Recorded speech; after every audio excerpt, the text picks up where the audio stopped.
त्वा गणपतिगुं हवामहे कविं कवीनामुपमश्रवस्तमम् ज्येष्ठराजं ब्रह्मणां ब्रह्मणस्पत आनश्वन्वन्नोतिभिः सीदसादनम् श्रीमहागणाधिपतये नमः।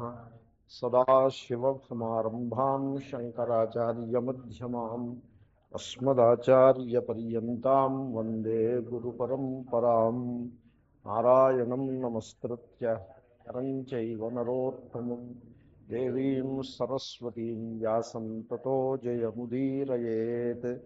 य एनं वेत्ति हन्तारं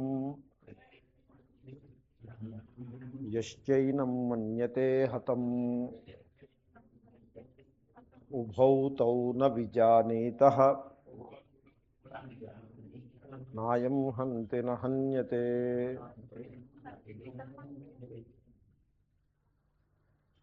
ఉభౌ తౌ న విజానీతః అంటే తన యందు కర్తృత్వాన్ని ఆరోపించుకున్నవాడు తెలివైనవాడు కాదు, నేను భోక్తను అనుకున్నవాడు తెలివైనవాడు కాదు. వాడు తెలుసుకోలేదు, వీడు తెలుసుకోలేదు, ఇంతే తెలుసుకున్నట్లుగా అనిపిస్తుంది. ఇప్పుడు లోకదృష్టి ఎలా ఉంటుందంటే, ఏది ఇంద్రియ గోచరమో, ఏది మనస్సు చేత గ్రహించబడుతూ ఉంటుందో అదే జ్ఞానము అనే దృష్టిలో లోకం నడుస్తూ ఉంటుంది. కానీ శాస్త్రదృష్టి అలా ఉండదు. శాస్త్రదృష్టికి లోకదృష్టికి సంబంధమే ఉండదు, ఆపోజిట్ ఉంటుంది. పైగా ఇప్పుడు సూర్యుడు తూర్పును ఉదయించి పశ్చిమాన అస్తమిస్తాడు, ఇది లోకదృష్టి. కానీ సూర్యుడికి ఉదయాస్తమయములు లేవు అన్నది శాస్త్రదృష్టి. కాబట్టి లోకదృష్టిని అనుసరించి ఏది నడవదు. అది శాస్త్రంలో అంటే తత్వంలో లోకదృష్టికి ప్రమేయమే ఉండదు. కాబట్టి లోకంలో ప్రతి వ్యక్తి కూడా సర్వము నుంచి తాను విడివడి ఉన్నానని భావించి, తను ఈ దేహమునకు కట్టుబడి, ఈ దేహము ఇంద్రియములు మనస్సు ఇదే నేను అని వాటికి కట్టుబడి, వాటి యందు తీవ్రమైనటువంటి రాగాన్ని పెంచుకుని ఆసక్తి గలవాడై ఆ బేసిస్ మీద జగత్తును చూస్తూ ఉంటాడు. ఇది ఎలాగంటే ఎర్రద్దాల కళ్ళజోడు పెట్టుకుని జగత్తును చూసినట్టు. మా చిన్నప్పుడు మేము పెట్టుకునే వాళ్ళం కళ్ళజోళ్ళని.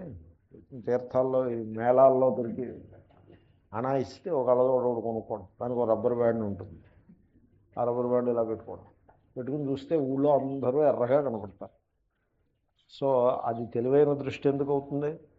సో కాబట్టి వీడు తను ఒక దేహం అనుకుంటాడు, కాబట్టి అందరూ దేహం గల వాళ్ళు కనపడతారు. వీడు తాను మగ ఆడ అనే లింగభేదాన్ని తన యందు ఆరోపించుకుని ఉంటాడు, కాబట్టి చుట్టూ జగత్తంతా కూడా స్త్రీ పురుష విభాగంగా కనపడుతుంది. తను ఒక క్యాస్ట్ బేస్డ్ ఐడెంటిటీ కలిగి ఉంటాడు, దాంతో సమాజం అంతా కూడా క్యాస్ట్ వైజ్ డివైడ్ అయి ఉన్నట్టుగా కనపడుతుంది. కాబట్టి ఈ దృష్టి తన విషయంలో ఎటువంటి పొరపాటు చేసి కూర్చుంటాడు కనుక లోకదృష్టి కూడా దోషపూర్ణంగానే ఉంటుంది. తను కర్తను అనుకుంటాడు, అంచేత తన కర్మల్ని చేస్తున్న కర్తను అనుకుంటాడు, దాంతో చుట్టుపక్కల ఉన్న వాళ్ళందరూ కూడా కర్తలుగా కనపడతారు. సో నాయం హంతి నహన్యతే. ఇప్పుడు సినిమా తెర మీద హీరో విలన్ని కొట్టేస్తాడు, గట్టిగా కొట్టేస్తాడు. సినిమా తెర ఎక్కర్లేదు, నాటక రంగం మీద కూడా హీరో విలన్ని కొట్టేస్తూ ఉంటాడు, లేకపోతే విలన్ హీరోని కొట్టేస్తాడు. తోలుబొమ్మలాట్లో కూడా అలాగే జరుగుతుంది. అక్కడ మనకు అలా కనపడుతుంది. వాస్తవంలో నాయం హంతి నహన్యతే. వీడు కొట్టేది లేదు, వాడు కొట్టబడేది లేదు. తర్వాత ఇంకో దృష్టాంతం, సముద్రంలో అలలను చూసినట్లయితే మామూలుగా మీరు అక్కడ సర్ఫింగ్ చేసి వాళ్ళు అలలని బాగా పరిశీలన చేస్తూ ఉంటారు. అంతేకాకుండా ఆ సముద్ర తీరాన నిలబడి, బీచ్లో నిలబడి జాగ్రత్తగా అలల్ని పరిశీలిస్తూ ఉన్నట్లయితే I use to do that. అలా చేసినట్లయితే ఒక అల దూరం నుంచి మీరు గుర్తుపట్టి దాన్ని ఫాలో అవ్వచ్చు, అది మన వైపుకి వస్తూ ఉంటుంది. అదిగో పెద్ద అల వచ్చింది, ఇంకా అది బాగా ముందుకంట నీటిని పట్టుకొస్తుంది అని అనుకునే లోపల వెనక నుంచి డెవలప్ అయిన అలా వెళ్ళి దాన్ని కొలైడ్ అయ్యి అక్కడికక్కడే డిస్పర్స్ అవుతుంది. సో అప్పుడు మేము అనుకునే వాళ్ళం అంటే, ఈ వెనక నుంచి వెళ్ళి అల కనుక దానికి అడ్డు రాకపోయినట్లయితే అది చాలా ముందుకు వచ్చేసి ఉండేది అని ఇలాగేదో క్యాలిక్యులేషన్స్ చేస్తూ అలా నిలబడ్డాం. ఆ అల ఈ అలని ఢీకొన్నది, ఈ అల అలానే ఢీకొన్నది. నాయం హంతి నహన్యతే. ఇంకా అలా అనిపిస్తుంది తప్పిస్తే అక్కడ ఢీకొనేది లేదు, ఢీకొనబడేది లేదు. అదేవిధంగా ఒకే సర్వవ్యాపకమైన ప్రాణశక్తి ఇగో ఇన్ని దేహాలలో ప్రకటమవుతూ ఉన్నది. ఒకే ప్రాణశక్తి. ఇప్పుడు ఇలా కొట్టినట్లయితే ఈ చేయి కొట్టింది, ఈ చేయి కొట్టబడింది అని అనుకోము. అయం హంతి అయం హన్యతే అని అనుకోము. ఎందుకు అనుకోము? What is the reason? అయం హంతి ఇది కొట్టింది, ఇది కొట్టబడింది అని అనుకుంటారా? అనుకోరు. ఎందుకని? ఎందుకని కాదు, వాటి వెనుక నుండే ప్రాణశక్తి ఒక్కటే కనుక. ఇది కొట్టాలన్నా, ఆ కొట్టిన దెబ్బని ఇది రికగ్నైజ్ చేయాలన్నా, ఇప్పుడు టేబుల్ నేను కొట్టబడ్డాను అని టేబుల్ చెప్పదు. అయితే చెయ్యి అయితే సెన్సేషన్ ఉంటుందని. కాబట్టి ఇది కొట్టి అయం హంతి అయం హన్యతే అని అంటలేదు మనం. ఎందుకనంటే వాటి వెనకాల ఉన్నటువంటి ప్రాణశక్తి ఒక్కటే కనుక.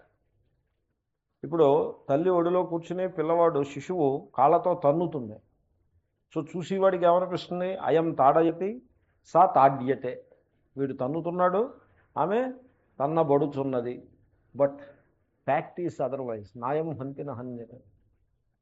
ఆవిడ అలా అనుకోదు, వాడు అలా అనుకోడు. ఎందుకంటే ఆవిడ దృష్టిలో there are no two persons. అక్కడ ఉన్నది ఒకే ఆత్మ ఉంది. That is what is called love. Love అంటే అర్థం అదే. కాబట్టి చూడండి, ఎక్కడైతే ఏకత్వ భావన ఉంటుందో అక్కడ అయం హంతి అయం హన్యతే అనే ప్రసంగమే ఉన్నది. ఎక్కడైతే వేరువేరుగా నేను వేరు అని ఎప్పుడైతే అనుకుంటారో అప్పుడే అయం హంతి అయం హన్యతే. కాబట్టి ఇప్పుడు ఈ చేయి కొట్టింది, ఈ అయం హంతి అయం హన్యతే అనే మాట లేదు. నాయం హంతి నా హన్యతే.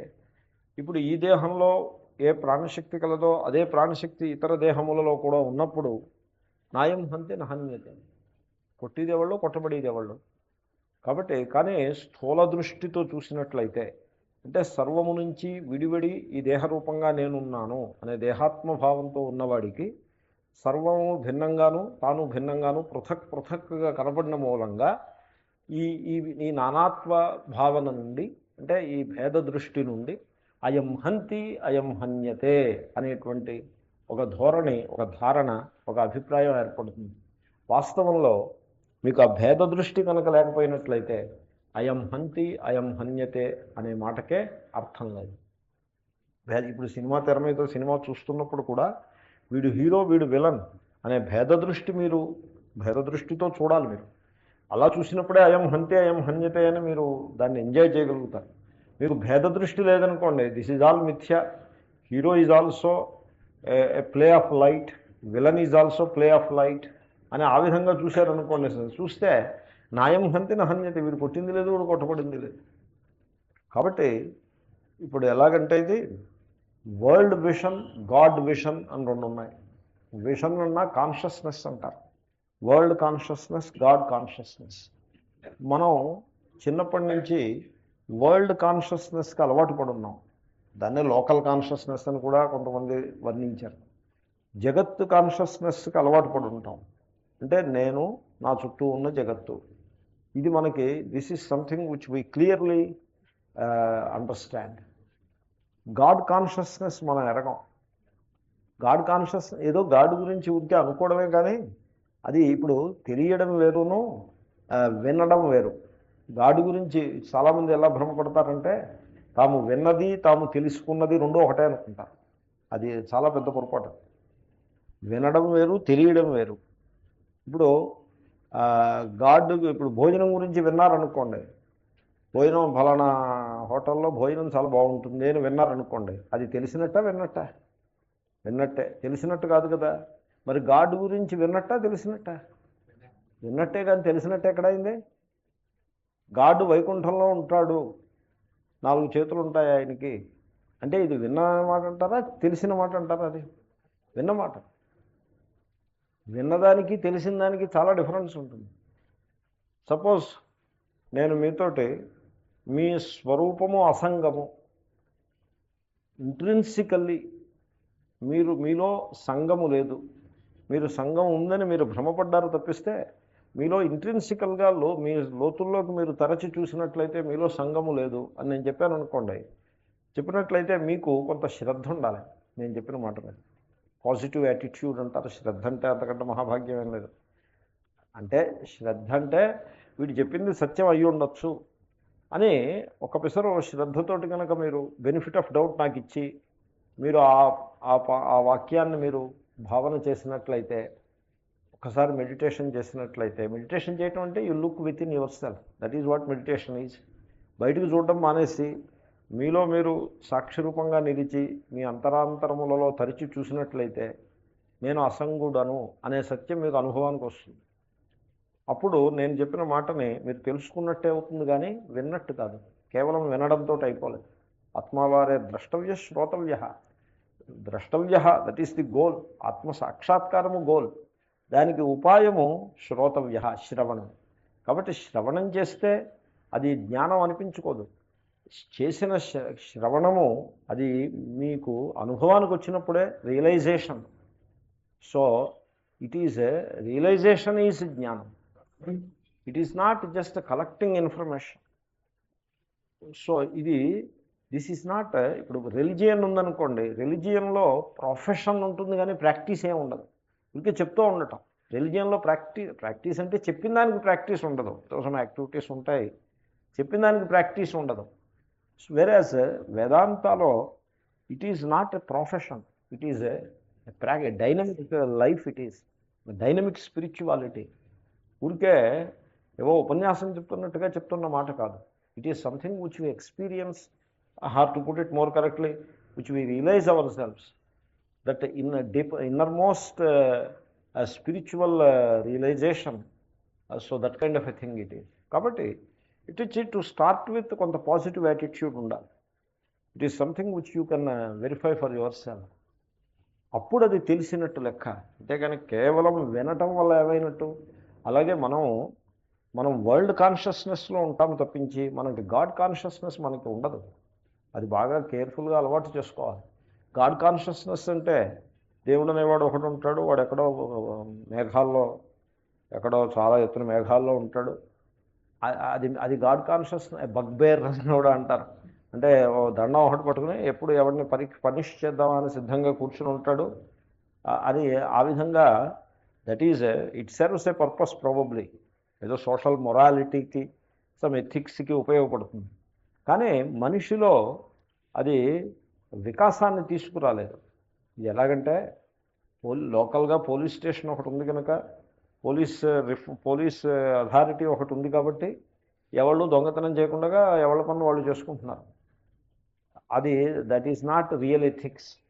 పోలీస్ అథారిటీకి భయపడి లాని అబాయిడ్ చేసినట్లయితే అది రియల్ ఎథిక్స్ కాదు. రియల్ ఎథిక్స్ ఏమిటంటే ఇతరుల సొమ్ముని అపహరించుట అనేది అది నా అంతరంగ వికాసానికి హానికరము, ఐ డోంట్ నీడ్ ఇట్, అది తప్పు అని తెలిసి దానికి దూరంగా ఉంటే అది రియల్ ఎథిక్స్. కాబట్టి అండర్స్టాండింగ్ బేస్డ్ ఎథిక్స్కిను ఫియర్ బేస్డ్ ఎథిక్స్కి చాలా తేడా ఉంది. రిలిజియన్లో it is a fear induced ethics which is okay in a given situation. It is okay. అంచేతనే మీకు religion based fear and religion based ethics ఏవైతే మనిషి పాటిస్తూ ఉంటాడో దాంట్లో వాస్తవమైన పరిణతి, వ్యక్తిలో వాస్తవమైనటువంటి పరిణతి రాదు, ఆ పరిపక్వత రాదు. ఆ ఫియర్ ఫ్యాక్టర్ ఉన్నంతసేపు వీడు కొంచెం అణిగిమణిగి ఉంటాడు. ఫియర్ ఫ్యాక్టర్ పక్కకి పోయిందంటే వీడు విశృంఖలంగా తయారవుతాడు.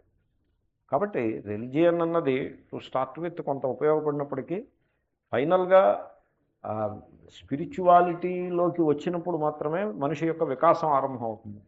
అండ్ ఇన్ ది స్పిరిచువాలిటీ అంటే ఏమిటంటే వరల్డ్ కాన్షియస్నెస్ నుంచి గాడ్ కాన్షియస్నెస్కి ఎదగడం పేరే స్పిరిచువాలిటీ. అంటే మీరు తెలివిగా ఉన్నప్పుడు మీకు చుట్టూ ప్రపంచం తెలుస్తుంది కదా. సో ఈ ప్రపంచం యొక్క చేతన, సో ప్రపంచం యొక్క జాగరూకులై ఉంటారు. ప్రపంచం విషయంలో యూఆర్ కాన్షియస్ ఆఫ్, సావధానులుగా, ప్రపంచము అనే ఈ నానాత్మం విషయంలో సావధానులుగా ఉంటారు. కానీ ఇది వాస్తవంలో ఈ నానాత్మము యథార్థం కాదు. ఈ భేదం ఏదైతే ఉన్నదో ఇది దాని రియాలిటీ, దాని యొక్క వాస్తవ తత్వము యూనిటీ, అది అఖండమైన చైతన్యము, దాని పేరే ఈశ్వరుడు. ఈశ్వరుడే ఈ సకల భేదముల రూపంగా భాషిస్తున్నాడు అనేటువంటి ఆ god consciousness, that is spirituality. ఇప్పుడు మీరు బంగారపు ఆభరణాల షాప్లోకి వెళ్ళారనుకోండి, you are conscious of ornaments. అన్ని ఆభరణాలు, నెక్లెస్ ఇది, ఇదేమో కంకణము అనే కాన్షియస్నెస్ మీకు ఉంటుంది. At the same time these are all gold, 22 carat gold or 24 carat gold, pure gold ornaments ఇవి. ఇవేమీ రోల్డ్ గోల్డ్ కావు, ఇవి ప్యూర్ గోల్డ్ ఆర్నమెంట్స్ అని మీరు you are conscious of gold also. లేకపోతే రోల్డ్ గోల్డ్ షాప్కే వెళ్ళొచ్చు, చవకగా దొరుకుతాయి. వైయుగో బందర్లో ఉండేవి పూర్వం, బందరాభరణాల నుండి ఇప్పుడు ఉన్నాయో లేదో నాకు తెలియదు. So you can as well get them by post, వచ్చేస్తాయి కూడా. కానీ you don't get them because you are not only conscious of ornaments but also conscious of gold. Exactly same way మీరు చుట్టూ ఉన్న ప్రపంచంలో ఈ నానాత్వము, మల్టిప్లిసిటీ ఏదైతే ఉన్నదో, so you are conscious of that. అది ఎలాగూ యు ఆర్ కాన్షియస్, దాంట్లో ఆశ్చర్యం ఉంది. ఇప్పుడు సూర్యాస్తమయం అవుతోంది అనే సంగతి మీకు తెలుస్తోందా లేదా? తెలుస్తోంది. అట్ ది సేమ్ టైం సూర్యుడికి వాస్తవంగా అస్తమయం లేదు అనే సంగతి కూడా తెలుస్తూ ఉంటుంది మీకు. అదేవిధంగా చుట్టూ ఉన్న ప్రపంచంలో ఉండే నానాత్వము తెలుస్తూనే ఉంటుంది, అది ఇంద్రియ గోచరం. కానీ ఈ నానాత్వము మూలంలో ఉన్నటువంటి సత్యం ఏదే, ఈ నానాత్వం సత్యం కాదు, కేవలం ఇంద్రియ గోచరమే కానీ సత్యం కాదు. సత్యము అఖండము, అంటే డివిజన్ లేనిది, అన్డివైడెడ్. అండ్ అదే ఆ ప్రాణశక్తి అనండి, లేకపోతే అఖండ సత్తా. అండర్స్టాండింగ్ ఈశ్వర అనే పుస్తకంలో కొంత నేను ఎక్స్ప్లెయిన్ చేశాను. So you can take it as the life, a life that manifests in all living beings. సకల ప్రాణులయందు ప్రకటమవుతున్నటువంటి ఆ ప్రాణము, యూనివర్సల్ లైఫ్, దాన్ని దర్శించవచ్చు. దర్శించటం అంటే you are conscious of that. And then you see in every existence an undivided absolute existence which is Ishvara. So you are conscious of that asti. So when you are conscious of that life, universal life, or when you are conscious of that existence, or ఇంతకంటే సింపుల్గా ఈ చుట్టూ జరుగుతున్న ఈ ప్రపంచమంతా కూడా ఇదొక play, ఇదొక డ్యాన్స్, ఇది phenomenal world. Every phenomenon must have something real underneath it. కనుక ఇదంతా కూడా ఆ పరమేశ్వరుని లీల, ఆ పరమేశ్వరుని యొక్క నాట్యమే ఈ రూపంగా, జగద్రూపంగా మన ముందు ప్రకటమవుతోంది అని you are conscious of that higher power called Ishwara. So జగత్తు విషయంలో జాగరూకంగా సావధానంగా ఉంటూనే జగత్తు యొక్క మూలంలో ఉండే ఈశ్వరుని విషయంలో కూడా మీరు ఈ విధంగా సావధానంగా, అంటే ఈశ్వరుని యొక్క స్వరూపం కొద్దో గొప్ప తెలుసు ఉండాలి. అప్పుడు దాని విషయంలో కూడా మీరు జాగరూకంగా ఉన్నట్లయితే then you are not only world conscious, you are god conscious. So అప్పుడు నాయం హంతి నహన్యతే అనేది మీకు తెలుసు. అది గాడ్ కాన్షియస్నెస్లో మీరు దాన్ని రికగ్నైజ్ చేయగలుగుతారు. 100% వరల్డ్ కాన్షియస్నెస్ ఉన్నవాడు అయం హంతి అయం హన్యతే అని అనుకుంటాడు. 100% గాడ్ కాన్షియస్నెస్లో ఉన్నవాడు లైక్ శ్రీకృష్ణ శంకర నాయం హంతి నహన్యతే అనుకుంటాడు. సాధకుడు అయం హంతి అయం హన్యతే అని అనుకుంటూనే at the same time he tries to recognise నాయం హంతి నహన్యతే. సో చాలా powerful statement, very difficult statement to appreciate. భాష్యకారులు ఏమన్నారో చూద్దాము. తౌ ఉభౌ న విజానీతః న జ్ఞాతవంతౌ అవివేకేన ఆత్మానం అహం ప్రత్యయ విషయం. చూడండి, ఇప్పుడు మీరు గమనించండి, నేను అటెటో చూస్తూ ఏకాంతంగా నిలబడి ఉన్నా. వెనకాల నుంచి మా మిత్రుడు వచ్చి నడ్డి మీద ఒక్క చరుపు చరిచాడు. నేను ఉలిక్కిపడ్డాను, దెబ్బ తగిలింది. ఫ్రాక్షన్ ఆఫ్ ఎ సెకండ్లో కోపం వచ్చింది. ఎవడరా వెనకాల నుంచి కొట్టాడని కోపం వచ్చింది. ఆ కోపంతో తిరిగి ఎదురుకుండా చూస్తే మా మిత్రుడు నిలబడి ఉన్నాడు. వెంటనే హలో హౌ ఆర్ యూ అని కౌగులించుకున్నా. ఇప్పుడు అయం హంతి అయం హన్యతే, నన్ను వీడు దెబ్బ కొట్టాడెవడో, నేను దెబ్బ తిన్నాను అనే ఫీలింగ్ తోటి తిరిగాను. అయితే మిత్రుణ్ణి, నాకు ప్రియమైన మిత్రుణ్ణి చూడగానే నాయం హంతి నహన్యతే అనే ఫీలింగ్ మనకి తెలియకుండానే వచ్చింది. ఏమిటి రీజన్? ఏమిటి? What could be the reason? అంటే మీరు స్నేహమో లేకపోతే ఫ్రెండ్షిప్ అనో అంటారు. హౌ ఫ్రెండ్షిప్ అయం హంతి అయం హన్యతే అనే సిచ్యువేషన్ అని నాయం హంతే నహన్యతేలాగా మార్చేసిందంటే ఎలా మార్చగలిగింది? What is the mechanism? అంటే నేను వాడు అనే విభాగం ఏదైతే ఉందో ఆ విభాగము డిజాల్వ్ అయిపోయింది. ఎలా డిజాల్వ్ అయింది? ప్రేమ వల్ల డిజాల్వ్ అయింది.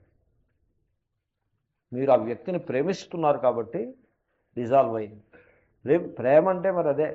ప్రేమలో ఉండే రహస్యం ఏమిటంటే ప్రేమ ఇంద్రియ గోచరమయ్యే భేదాన్ని డిజాల్వ్ చేసేస్తుంది, దాన్ని అదృశ్యం చేసేస్తుంది, లేకుండా చేసేస్తుంది. సో ఇంద్రియ గోచరమైన విషయం ఏమిటి? వాడు ఎవడో నన్ను కొట్టాడు, నాకంటే భిన్నంగా ఉండే వ్యక్తి నాకు దెబ్బ కొట్టాడు అనే ఒక వ్యతిరేక భావంతో నేను తిరిగానట్టు కేసి. కానీ ఎప్పుడైతే ఆ వ్యక్తిని చూశానో వీడు వేరు నేను వేరు అనే దేహ దృష్ట్యా ఆ విభాగం కనపడుతూనే ఉంటుంది ఇంద్రియానికి. ఈ కంటికి కళ కనపడుతూ ఉన్నప్పటికీ ఆ కంటి విషన్ను దాటేసి మనస్సు ఆ ప్రేమ తత్వంలో విలీనమైన కారణంగా ప్రేమలో విభాగం ఉండదు. కంటితో చూసినప్పుడు మనస్సుతోటి పరికించినప్పుడు విభాగం ఉంటుంది, కానీ ప్రేమలో విభాగం ఉండదు. ప్రేమ ఈజ్ ది యునైటింగ్ పవర్. ఎందుకంటే ప్రేమ ఆత్మ. ప్రేమ అంటే ఏమిటంటే ఇక్కడ ఉన్న ఆత్మ అక్కడ ఉన్న ఆత్మ యొక్క ఏకత్వము వాడికి తెలియదు ఆ సంగతి. He may not be able to put it in words, but that is the secret of it. ఇద్దరి యందు ఒకే ఆత్మ ఉన్నది అనే సత్యము ఇట్ ఎక్స్ప్రెసెస్ ఇట్ సెల్ఫ్. అది ప్రేమ. ఇప్పుడు చూడండి, మనిషి యొక్క జీవితంలో రెండు రకాల ఎక్స్ప్రెషన్స్ ఉన్నాయి. ఎక్స్ప్రెషన్ అంటే అభివ్యక్తి. అంటే వాడి ఇప్పుడు ఒక మనిషి అడుగు వేసి ప్రవర్తించాడు అనుకోండి, ప్రవర్తన, ఆ ప్రవర్తనలో వాడి వ్యక్తిత్వం ప్రకటమవుతుంది. ఇప్పుడు ఒక దాత ఉన్నాడు అనుకోండి, వాడు ఎవడో కష్టపడుతుంటే టక్కుమని వాడికి సహాయం చేస్తాడు. ఆ యాక్షన్లో మీకు ఏమిటి ప్రకటమైంది? వాడి వ్యక్తిత్వం ప్రకటమైంది. అంచేతే మీరు ఏమంటారు? ఆయన దాత అని అంటారు. అంటే మీరు ఏమిటి చెప్తున్నారో ఆయన వ్యక్తిత్వాన్ని గురించి మీరు కామెంట్ చేస్తున్నారు. మరొకడు డబ్బు విషయంలో చాలా లోభిగా ఉన్నాడు అనుకోండి, అంటే కష్టపడుతుంటే సహాయం చేయకుండా వెళ్ళిపోయాడు అనుకోండి, అప్పుడు మీరు ఏమనుకుంటారు? వాడు లోభి అంటారు. అంటే వాడి యొక్క వ్యక్తిత్వం బయటపడుతుంది. కాబట్టి మనిషి చేసే ప్రతి చేష్టయందు, పలికే ప్రతి పలుకులో వాడి మనస్సులో ఏముందో మనకు తెలియదు. మనస్సులో వచ్చే ఆలోచన కూడా వాడి వ్యక్తిత్వాన్నే ప్రకటమవుతుంది, కానీ మనకి తెలియదు, అది వాడికే తెలుస్తుంది. మనకి తెలిసినంతలో వాడు పలికే పలుకులో, వాడు చేసే చేష్టలో వాడి వ్యక్తిత్వం బయటపడుతుంది. అయితే ప్రతి మనిషిలోనూ కూడా రెండు వ్యక్తిత్వాలు ఉన్నాయి. ద్వాసుపర్ణ సయుజా సఖాయ, అక్కడ రెండు పక్షులు అంటే రెండు వ్యక్తిత్వాలు ఉన్నాయి. ప్రతి మనిషిలోనూ రెండు వ్యక్తిత్వాలు ఉన్నాయి. ఏమిటి వ్యక్తిత్వము అంటే, ఒకటి వాడు కల్పించుకున్నటువంటి స్మాల్ అహంకారము, స్మాల్ సెల్ఫ్, ఈగో, అదో వ్యక్తిత్వం. అది ప్రతి మనిషిలోనూ ఉంటుంది. ఆ ఈగో లక్షణం ఎలా ఉంటుందంటే, దేహమే నేను అని, సర్వము నుంచి నేను విడివడి ఉన్నాను అని అనే బేసిస్లో ఉంటుంది ఆ వ్యక్తిత్వం. ఆ ఈగోకి అనేక కామనలు ఉంటాయి, అనేక భయాలు ఉంటాయి. కాబట్టి వాడి చేష్టని బట్టి ఆ వ్యక్తిత్వం బయటకు వస్తూ ఉంటుంది. అనేక సందర్భాల్లో అదే అవుతుంది. కానీ అప్పుడప్పుడు ఈ ఈగోని ట్రాన్సెండ్ చేసి వాడి హృదయంలో ఉండే సచ్చిదానంద ఆత్మ ఒకటి ఉంది వాడి హృదయంలో. అది వాస్తవ స్వరూపం. ఈ ఈగో ఇదొక నీడ, ఇదొక ఛాయ. ఈ ఛాయ వెనుక యథార్థ వ్యక్తిత్వం ఒకటి ఉంది, దాని పేరే Brahma. That is the true individuality. దాని సంగతి వాడికే తెలియదు. వాడికి తెలియకుండానే వాడి హృదయంలో సచ్చిదానంద ఆత్మ ఉన్నది. అది అప్పుడప్పుడు బయటకు వస్తుంది. అది క్రిమినల్కి కూడా బయటకు వస్తుంది. ఒక మర్డరర్ ఉన్నాడు, వాడికి లైఫ్ ఇంప్రిజన్మెంట్ వేస్తే వాడు జైల్లో ఉన్నాడు. ఈ లోపల ఒక యంగ్ మ్యాన్ జైలుకి వచ్చాడు. లోపల అదే సెల్లో వీడిని ఒక యంగ్ మ్యాన్ తోసి పోలీసు తలిపేసేసాడు. వాడు ఆ మర్డరర్ లైఫ్ ఇంప్రిజన్మెంట్ అనుభవిస్తున్న వాడు యంగ్ మ్యాన్ చూసి, ఎరా నాయన, ఈ జైల్లోకి ఇంత చిన్న వయసులో నువ్వు ఎందుకు వచ్చావురా బాబు అని అడుగుతాడు. అంటే ఏమవుతుందన్నమాట, వాడి హృదయంలో ఉండే ఆ సచ్చిదానంద వ్యక్తిత్వం బయటకు వచ్చింది. ఆ ప్రశ్నలో వాడి హృదయంలో కూడా ఉంది, అది బయటకు వచ్చింది. కాబట్టి ఒక దాత ఉన్నాడు, 1000 రూపాయలు దానం చేద్దాం అనుకున్నాడు. సచ్చిదానంద వ్యక్తిత్వం బయటకు వచ్చింది ఆ థాట్లో. జేబులోంచి 1000 రూపాయలు తీశాడు, అప్పుడు కూడా సచ్చిదానంద వ్యక్తిత్వమే ఉంది. కానీ 1000 ఎందుకులే, 100 చాలే అని 900 వెనక్కి తోసి 100 ముందు పెట్టాడు. అప్పుడు వీడి ఛాయా వ్యక్తిత్వం ముందుకు వచ్చింది. కాబట్టి ప్రతి మనిషిలోనూ రెండు వ్యక్తిత్వాలు ఉంటాయి. ఏ వ్యక్తిత్వంలో ప్రేమ, నిష్కల్మషమైన ప్రేమ ప్రకటమవుతుందో దాని యందు ఏకత్వం ఉంటుంది. దాంట్లో మీకు తెలియకుండానే you feel one with the other person are with the other animal. ఒకప్పుడు కుక్కని ప్రేమిస్తే కుక్క యందు కూడా ఆ రకమైన ప్రేమ ఉన్నట్లయితే ఆ ఏకత్వం వస్తుంది. మరో అన్యథా భావించకూడదు. నేను ఊరికే అసలు ఆత్మ లెవెల్లో నేను చెప్తున్నాను. కనుక ఆ ఏకత్వాన్ని దర్శించినటువంటి సందర్భం, when you are conscious of that oneness, that unity, అప్పుడు మీకు గాడ్ కాన్షియస్ పర్సన్ అని పేరు. A saintly person is a God conscious person. అంచేతే సెయింట్లీ పర్సన్కి హీజ్ పర్సనాలిటీ ఎటువంటి పర్సనాలిటీ అంటే, his personality it has transcended an impersonal personality, a personality which has reached the heights of impersonal. ఆ పర్సనాలిటీలో ఉంటాడు. అంటే ఆ సచ్చిదానంద ఆత్మ యొక్క అభివ్యక్తి చాలా స్పాంటేనియస్గా నడిచిపోతూ ఉంటుంది, వితౌట్ ఎనీ రీజన్. ఆటోమేటిక్గా ప్రేమించటం, సహజంగా అలా ఆ విధంగా ప్రేమతోటి, లవ్ తోటి రిలేట్ అవటం అన్నది అతి సహజంగా వాడికి తెలిసిపోతుంది. ఆ ఏకత్వ భావన చాలా తేలిగ్గా వాడికి అలవాటిపోయి ఉంటుంది. Such a person is called a saint, God consciousness. అంచేతే for a God conscious person నాయం హంతి నహన్యతే. కాబట్టి that is how one has to understand. కాబట్టి చాలా స్థూల దృష్టితో చూసినట్లయితే అయం హంతి అయం హన్యతే అని ఉంటుంది. కానీ మీరు హయ్యర్ లెవెల్ ఆఫ్ విషన్లో కనుక వెళ్ళినట్లయితే నాయం హంతి నహన్యతే. ఇప్పుడు ఇద్దరు పిల్లలు, తల్లికి 4 పిల్లలు ఉన్నారనుకోండి, ఇద్దరు పిల్లలు కొట్టుకుంటున్నారనుకోండి, కొట్టుకుంటుంటే ఆవిడ ఏం చేస్తుంది, ఇద్దరిని విడదీసేసి సర్దుబాటు చేసి ప్రయత్నం చేస్తుంది. కానీ అయం హంతి అయం హన్యతే అని క్యాల్కులేషన్స్ వేస్తుందా? నో. ఎందుకంటే ఆవిడ విషయంలో వీడు వేరు, వాడు వేరు, తను వేరు కాదు. ఆవిడ విషయంలో అందరి యందు ఒకే ఆత్మ. She may not be able to put it in words, but that is how it works in this world. కాబట్టి ఆ హయ్యర్ కాన్షియస్నెస్కి మనం రైజ్ అవ్వగలిగినట్లయితే మనకి నాయం హంతి నహన్యతే అనేది చాలా తేలికగా తెలుస్తూ ఉంటుంది. సో మొన్న ఎలక్షన్స్ అయ్యాయి. ఓ మహాత్ములు అన్నారు నాతోటి, ఎవరు రిజల్ట్స్ వచ్చాయి, ఆ రిజల్ట్స్ గురించి ఆయన అంటూ, ఆ దీంట్లో ఒకటి నెగ్గింది లేదు, ఇంకొకటి ఓడింది లేదండి, సొసైటీ ప్లాట్స్ ఆన్, అంతా ఈశ్వరుని యొక్క లీల. దీంట్లో ఒకటి నెగ్గాడు, ఒకడు ఓడాడు, వీడు ఓడగొట్టబడ్డాడు, వాడు ఓడించాడు. This is all not this is all not true. It is all a play of Ishwara and the society as a whole it plots on అని అన్నాడు, విచ్ ఇస్ ట్రూ. కానీ మీరు suppose you are acutely conscious of the division, the process of election, అప్పుడు మీరు వీడు నెగ్గాడు, వీడు ఓడాడు అని మీకు అలాగా you are very clearly conscious of that division.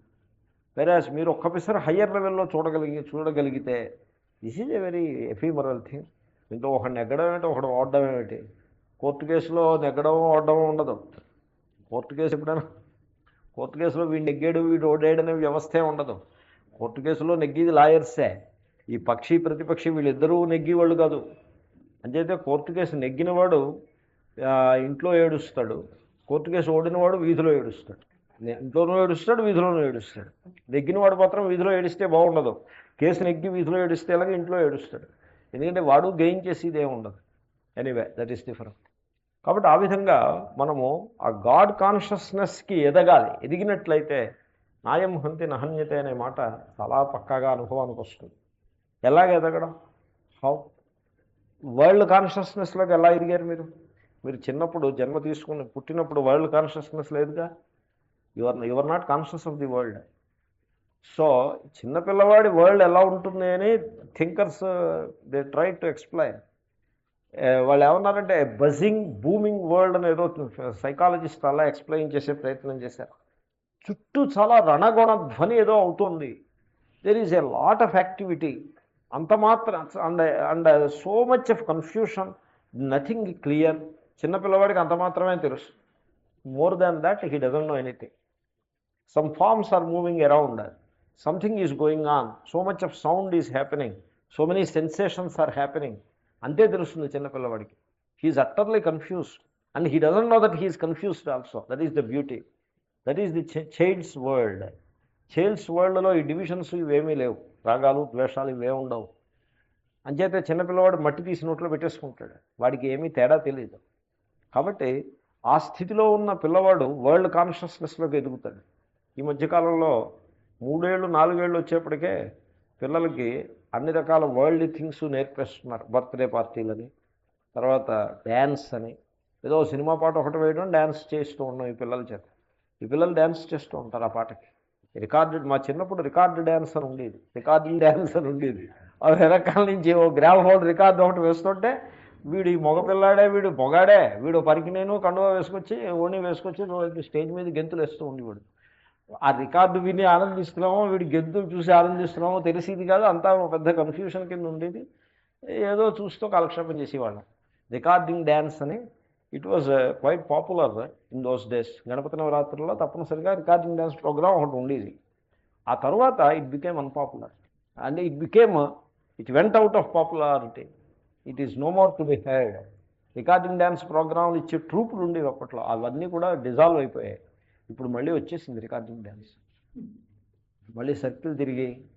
ఇప్పుడు వీళ్ళు యంగ్ పీపుల్, పిల్లలు అప్పుడు ఏదో పాపం వృత్తిగా చేసేవాళ్ళు, వాళ్ళు 10 రూపాయలు సంపాదించింది వారు. ఇప్పుడు కాలక్షేపం కోసం పిల్లలు వీళ్ళు చదువులు సంఖ్యలు ఏం అక్కర్లేదు, ఈ రికార్డింగ్ డ్యాన్స్ చేస్తూ ఉంటారు, ఏదో పాట వేసుకుని డ్యాన్స్ చేస్తూ ఉంటారు. So it has come to that level. కాబట్టి పిల్లలు చాలా తొందరగా ఈ ఆర్టిఫిషియల్ వరల్డ్ కాన్షియస్నెస్ డెవలప్ చేసుకుంటున్నారు.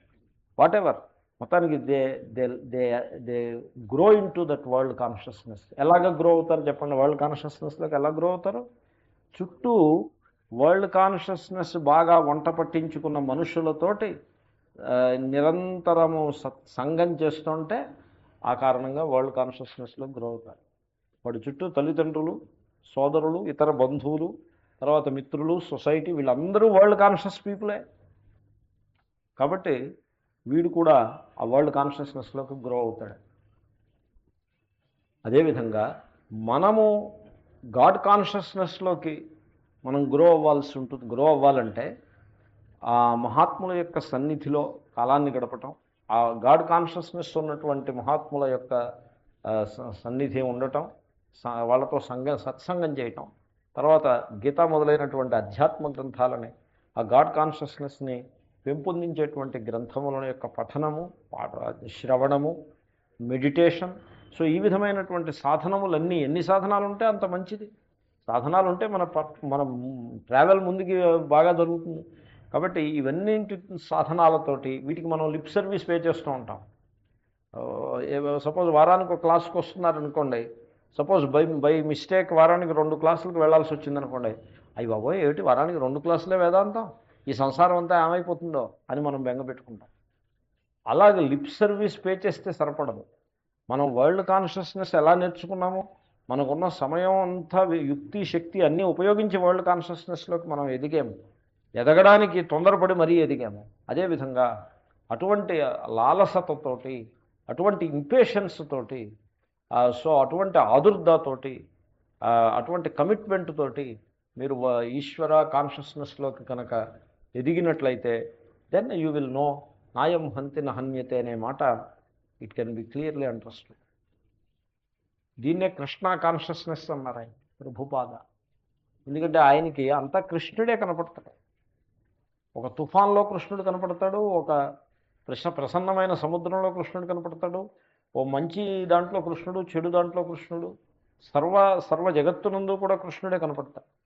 అంటే కృష్ణుని యొక్క లీల కనపడుతుంది. అది that is what is called Krishna consciousness. మీరాబాయికి అలాగే కనపడేదంటే ఆవిడ ఏవో దివ్య చక్షువులు ఉన్నారు. దివ్యం అంటే జ్ఞానమే దివ్య చక్షువు. సో అలాగా దట్ కైండ్ ఆఫ్ కాన్షియస్నెస్లోకి వన్ హ్యాస్ టు గ్రో అయినట్లయితే నాయం హంతి నహన్యతే అనే సత్యాన్ని తెలుసుకోగలుగుతారు. సో ఉభౌతౌ న విజానీత, వాళ్ళిద్దరికీ కూడా విషయం తెలియదు. ఎందుకంటే వాళ్ళ ఆత్మను అహం ప్రత్యయ విషయమైన ఆత్మ, చూడండి ఆ పదం ఎలా ఉందో, వీడు అహం అహం అహం అంటూ ఉంటాడు. అహం ప్రత్యయం వీడికి తెలియంది కాదు, కానీ అహం అంటే నేను, అహం అనే దానికి అర్థం ఏమిటి అది తెలియదు. అహం అనుభవంలో ఉంది, but still he doesn't no it. ఇది ఎలాగంటే ఒక పెద్ద డైమండ్ ఒకడు పేపర్ వెయిట్ కింద వాడుకుంటున్నాడు. ఆ డైమండ్ పేపర్ వెయిట్ కింద వాడుకుంటున్నాడు. అది దాని ఖరీదు 100 కోట్ల రూపాయలు. కానీ వాడికి అది డైమండ్ అని తెలియదు. అది పేపర్ వెయిట్ కింద వాడుకుంటాడు, పని అయిపోయినా అక్కడే పారేసిపోతాడు. మొన్నాడు వచ్చి చూసుకుంటే అక్కడ ఉంటే ఉన్నట్టు లేకపోతే లేనట్టు. Is not going to miss it also. అదే అజ్ఞానం అలా చేస్తుంది. అదేవిధంగా వీడు అహం అహం అహం అనే అంటాడు, కానీ అహం యొక్క వాస్తవికమైన అర్థం వాడికి తెలియదు. అవివేకం. దేహమే అహం అని భ్రమపడుతూ ఉంటాడు. ఎప్పుడైతే మీరు తప్పుగా అర్థం చేసేసుకున్నట్లయితే ఇంకా దాని వస్తువు తత్వాన్ని తెలుసుకునే ఛాన్సే ఉండదు. అది పావని వీడు ఎప్పుడైతే నిర్ధారణ చేసేసుకుంటాడో అది బహుశా త్రాడై ఉంటుందేమో అనే అవకాశమే, అసలు ఆలోచనే వాడి మైండ్ని క్రాస్ చేసే సందర్భం ఉండదు. కాబట్టి అహం అనేది దేహం అని మీరు అనుకుంటూ ఉన్నంతసేపు the depth of the personality తెలిసే ఛాన్సే ఉండదన్నమాట. కాబట్టి వాడికి అహం అంటే ఏమిటో తెలియదు కనుక అయం హంతి అయం హన్యతే, ఈ అహం హంతి ఆ అహం హన్యతే అని అనుకుంటాడు. కానీ అహం యొక్క యథార్థ స్వరూపం తెలిసినట్లయితే నాయం హంతి నహన్యతే అని తెలుసుకోగలుగుతాడు.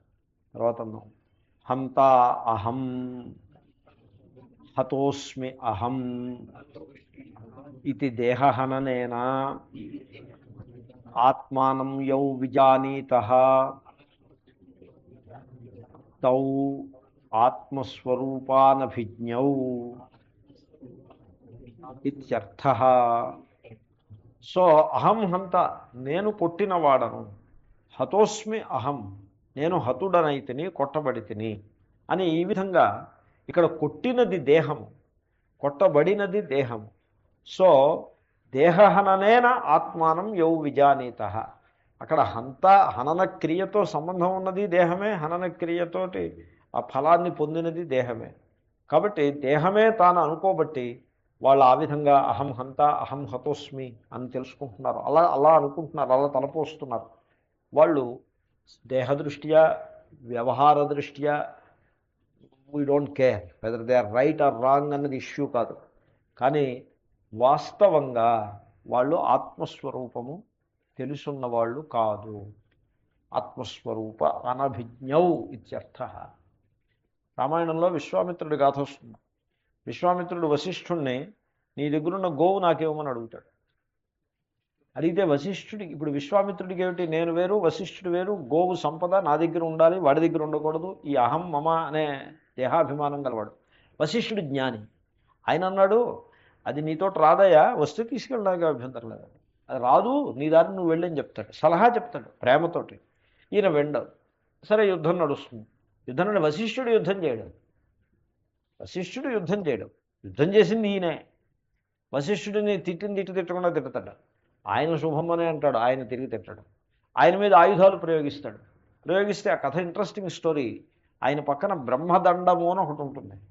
ఈ ఆయుధాలన్నింటినీ ఈ బ్రహ్మదండం మింగేస్తుంది. అంటే అర్థం ఏంటి, వశిష్ఠుడు ఆత్మస్వరూపుడు, ఆత్మని ఏది నశింపజేయలేదు అని అర్థం. బ్రహ్మదండము అంటే అర్థం అది. సో కథను కొనసాగించినట్లయితే అప్పుడు విశ్వామిత్రుడు ఆశ్చర్యపోతాడు. ఏమిటి ఈ నాకున్న బలం, ఈ బలం ఎందుకు పనికి రాకుండా పోయిందే? దేహబలము పనికి రాలేదు, బుద్ధి బలము పనికి రాలేదు. ఈ బుద్ధి బలం గలవాడు విశ్వామిత్రుడు. అస్త్రాలు శస్త్రాలు దేహబలం, అస్త్రాలు బుద్ధి బలం, ఈ రెండు బలాలు డిఫీట్ అయిపోయాయి. ఈ రెండు బలాలను మించిన బలం ఇంకోటి ఉందా అనే ప్రశ్న వస్తుంది. దిక్ బలం క్షత్రియ బలం, బ్రహ్మ తేజో బలం బలం, ఏదో ఉంది వీడి దగ్గర బలం. ఏమిటా బలం అని కొంత సమాచారం సేకరిస్తాడు. మంత్రుల్ని వాళ్ళని అడుగుతారు. శరీర బలము బుద్ధి బలము, ఈ రెండే బలాలు బలం అనుకుంటుంటారు. సమాజంలో ఏమనుకుంటారు, శరీర బలంతో దెబ్బ కొడితే అయం హంతి అయం హన్యతే, అదే బుద్ధి బలంతో దెబ్బ కొట్టారనుకోండి అయం హంతి అయం హన్యతే. కానీ ఈ శరీర బలము బుద్ధి బలము కాకుండా ఈ రెండింటికి అతీతమైన బలం ఏదో ఉంది వీడి దగ్గర. ఏమిటది ఆ బలం ఏదై ఉంటుంది అంటే దానికి మంత్రులు ఏమని చెప్పారంటే విశ్వామిత్రుడికి దాన్ని జ్ఞానబలము అని చెప్పారు, ఆత్మబలము అని అన్నారు. దానికే యోగ బలము అని కూడా పేరు. ఈ యోగ శబ్దానికి అర్థం ఏంటంటే వీడు ఈ స్మాల్ పర్సనాలిటీ ఏదైతే ఉంటుందో దానిని ద ఇంపర్సనల్ రియాలిటీ, ఆత్మ ఇస్ ది ఇంపర్సనల్ రియాలిటీ, అది వ్యక్తి కాదు, అది అవ్యక్తం. వ్యక్తి దాని నుంచి వచ్చిన నీడ. ఈ వ్యక్తిని ఆ అవ్యక్తంలో కలిపేసి కూర్చుంటారు వాళ్ళు. అది యోగం. దాంతో అవ్యక్తానికి ఉండే అనంతశక్తి వాళ్ళదైపోతుంది. సో గంగ వెళ్ళి సముద్రంలో కలిసిపోయిందంటే సముద్రము యొక్క లోతు గంగ లోతు అయిపోతుంది, సముద్రము యొక్క నిడివి గంగ నిడివి అయిపోతుంది. ఆ విధంగా వీళ్ళు ఇంపర్సనల్లో పర్సనాలిటీని మెర్జీ చేసేసి కూర్చుంటారు. సో శ్రీకృష్ణుడు తోటి గీతలో అంటాడు, నానవాప్తం అవాప్తవ్యం వర్త ఏవచ కర్మణి అని అంటాడు. నాకు పొందాల్సింది కానీ పొందబడనిది కానీ ఏమీ లేదు. అంటే there is no scope for any desire and any fear. అసలు స్కోపే లేదు. అంటే అర్థం ఏంటి? There is no person there, it is the impersonal reality. పూర్ణ ఆత్మతత్వం వచ్చి అయిపోయింది అక్కడికి. వర్త ఏవచ కర్మణి, still the body floats on the impersonal personality. అలాగంటే వండర్ఫుల్ థింగ్ అది. అది యోగ బలం అంటారు. ఈ అహంకారాన్ని ఆత్మతత్వంలో యోగం అంటే కలిపేయటం, అది బలం. ఆ బలం వశిష్ఠునిది. ఆ బలమయ్యా నీ బలం కంటే అది చాలా గొప్పది. ఆ బలం కనుక ఉన్నట్లయితే నాయం హంతి నహన్యతే అని చెప్తారు. చెప్తే నాకు ఆ బలం కావాలి అంటాడు విశ్వామిత్రుడు. అంటే దానికి తపస్సు చేయాలి. తపస్సు అంటే ఆలోచనే, జ్ఞానాన్ని. సరే, కథ ప్రకారం అయితే విశ్వామిత్రుడు వెళ్ళి తపస్సు చేస్తాడు. ఇప్పుడు జ్ఞానానికి ఆత్మ మీ స్వరూపమే. మీ స్వరూపానికి అడ్డొచ్చేవి రెండు రాగద్వేషాలు. So positive attachment, negative attachment. Positive అటాచ్మెంట్కి రాగం అని పేరు, నెగిటివ్ అటాచ్మెంట్కి ద్వేషం అని పేరు. ఈ రాగద్వేషాలు దేహాభిమానాన్ని బట్టి వస్తాయి. That small self is the embodiment of రాగ అండ్ ద్వేష. కాబట్టి మీరు రాగద్వేషాలని అక్కడి నుంచి నరుక్కుంటూ వస్తే ఆ స్మాల్ సెల్ఫ్ వెళ్ళిపోయి ఆ ఇంపర్సనల్ రియాలిటీలో ఆటోమేటిక్గా మెర్జ్ అయిపోతుంది. అది మెర్జి కాకుండా అడ్డుపడేవి రాగద్వేషాలే. కాబట్టి రాగద్వేషాలకు అతీతంగా నీవు ఎదగాలి, అదే తపస్సు. విశ్వామిత్రుడు తపస్సు చేయడం ప్రారంభిస్తాడు. మేనకొస్తుంది అంటే రాగము, దానికి లొంగిపోతాడు. అంటే రాగానికి అతీతుడు కాలేకపోతాడు. అంటే తపస్సు ఫెయిల్ అయిపోయిందని అర్థం. అంతేగాని మేనక వచ్చే డ్యాన్స్ మొదలెట్టిందని ఊరికే కథ. సో రాగము నుంచి అతీతుడు కాలేకపోయాడు. అంచేతనే వశిష్ఠుని స్థాయికి ఎదగలేకపోయాడు. తపస్సు అయితే చేశాడు కానీ వశిష్ఠుడిలాగా బ్రహ్మర్షి కాలేకపోయాడు. మళ్ళీ తపస్సు చేస్తాడు. ఈసారి రంభ వస్తుంది. రంభ వస్తే ఆశీర్వదించి పంపించేస్తాడు. రంభని రంభ రావడానికి ముందు ఈసారి ఇంకేదో వస్తే క్రోధం వస్తుంది, కోపం వస్తుంది. రాగంతో ఒకసారి డిఫీట్ అయిపోతాడు, ద్వేషము లేక క్రోధంతో రెండోసారి డిఫీట్ అయిపోతాడు. క్రోధంతో ఆ త్రిశంకుని ఏదో ఇటనేదో కదా చెప్పి మొత్తానికి నానా హడావిడి చేసి మొత్తానికి క్రోధం కారణంగా అతని తపస్సంతా భంగపడుతుంది. ఈసారి క్రోధానికి కూడా అతీతంగా వెళ్ళిపోతాడు. ఇప్పుడు రంభ వస్తుంది. రంభ వస్తే ఆవిడ యొక్క హావభావాలకి లొంగిపోడు. కానీ ఆవిడేమో వీడు శపించేస్తాడేమో అని పాపం ఆవిడ వణికిపోతుంది. శపించడం, ఆశీర్వదించి నీ పని అయింది, నువ్వు ఇంక పాటికి వెళ్ళొచ్చు, నీకు ఇంకా డ్యాన్స్ చేయాలనుకుంటే యూ కెన్ గో హెడ్, నాకే అభ్యంతరం లేదు అని చెప్తాడు ఆవిడకి. అంటే ఆవిడ నమస్కారం చేసి, మహాత్మా నన్ను మీరు శపించకుండా వదిలిపెట్టారు, చాలా సంతోషం. నేను ఇంద్రుడికి ఇచ్చిన తెలుసు, నేను నిన్ను శపించట్లేదు. అప్పుడు వశిష్ఠ మహర్షి వస్తారు. ఇచ్చే హే బ్రహ్మర్షి లేవయ్యా అంటాడు. అప్పుడు ఆత్మస్వరూపం. అప్పుడు వశిష్ఠుని మీద ద్వేషం ఉండదు అతనికి. అప్పుడు ఎందుకంటే వశిష్ఠుడు వేరు, తాను వేరు కానే కాదు. నాయం హంతే నహన్యతే లెవెల్కి అప్పుడు వస్తాడు. కాబట్టి it is a big journey, it is a very big thing. It is గ్రాడ్యువల్గా అలా ఎదగాలి. అలా ఎదగలేక అయం హంతి అయం హన్యతే, వీడు నన్ను ఇలా అపకారం చేసాడు, అలా అపకారం చేసాడని వీడు ఇంకా వ్యవహార లెవెల్లోనే ఉండిపోతాడే, వాడు ఆత్మస్వరూప అనభిజ్ఞౌ ఇత్యర్థ. వాళ్ళకి ఆత్మ అంటే ఏమిటో తెలియని కారణంగా ఆ లెవెల్లో వాళ్ళు అలా ఉండిపోయారు అని అంటారు. తర్వాత యస్మాత్ నాయమాత్మా హంతి నహనన క్రియాయా కర్తా భవతి. అంటే అది నాయం హంతికి వ్యాఖ్యానం. అది నహన్యతే నచ కర్మ భవతి ఇత్యర్థ అవిక్రియత్వాత్. చూడండి, రాముడు రావణుని సంహరించను. అక్కడ సంహరించను అంటే అహనత్, హనన క్రియ. ఈ హనన క్రియకి కర్త ఎవరు? రామ. కర్మ ఎవరు? రావణం కదా. సో నాయం హంతి అంటే రామ, హన్యతే అంటే రావణం కర్మ. సో నాయం హంతి నహన్యతే అన్నప్పుడు ఈ ఆత్మ నాయం హంతి అంటే హనన క్రియకి కర్త అగుటలేదు, హనన క్రియాయా కర్త నభవతి.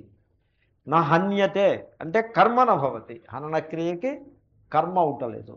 అంటే దీని అర్థం ఏంటి? ఊరికే కర్త అవటం లేదు, కర్మ అవటం లేదు అంటే కర్త కాదు భోక్త కాదు, మంచిదే. అసలు ఓవరాల్గా ఆత్మస్వరూపాన్ని గురించి ఏం చెప్పినట్టంటే ఆయన చక్కటి వ్యాఖ్యానం చేశారు. అవిక్రియత్వాత్, ఆత్మస్వరూపమునందు వికారములు లేవు. వికారము అంటే కాలాన్ని బట్టి